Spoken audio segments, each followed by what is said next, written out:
Хубышардағы өн библиотекада Алтай айманың аларының улу хығырықжылар шылыс барғанар. Мұнда хакас алыптығыны мақтарының қайқы соқшықтызы тіп адалған марық туғазы ішткан. Бер өнетін қақыртылғанар республиканы шаяшалар турасының база писателер пірігізінің кізілері. Ол санда хайжалар көлінің сыхан Альбина Курбежекова. Ол саблы хайжы тақпақшы Петр Курбежековтың шұртазыныңар, база аның пежелерінің шаяқшы шолыныңар көп шапсық неме шоқты берген. На кендедегі тақпақтарыны шүрік еттерді толдырған. Мұндақ тоғазық бос қараның көрген база құланың искін кізе қығырғанының қайғай артық білдірді. Уламық алдағы ұлық жасы ұлысқа қызыл диалектінің пазылғаны мақтар уға шапсық болғанар.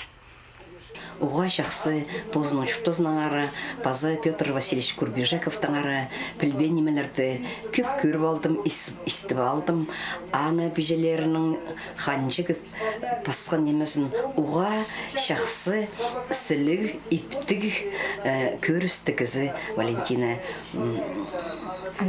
Альбина Васильевна. Анағары ұлық алғызым шетіршен бүн. Мандық көп немені әде сілік иптік тақпықта жаңғызы.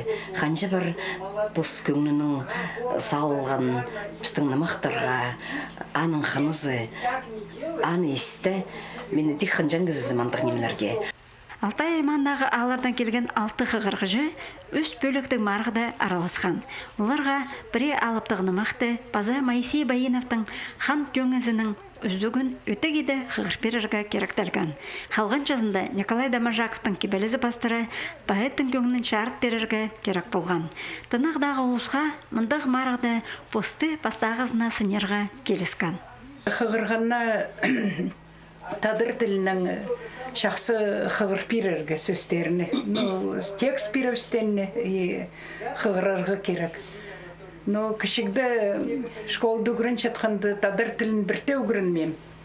Улық өс барғанды, шерім зәйлінғанды тілін үгірініп, бозым шоқтан жам, қығыршам, пассам. Ам қынық пілерім келше. Истерим келше. Паллаға шоқтиғы нады, чтоб палла білгенне. Ол немене. Хубышардағы өн библиотека шылық марық туғазығының бүлгі алыптығыны мақтаршылын Алтай айманды азып үсті. Мұныңда андар шыл тозылғанжа, қығырықшыларны өттерчің, саблық шаяшыларының танысы жаң ерлер ештіріргі бүгіншелер.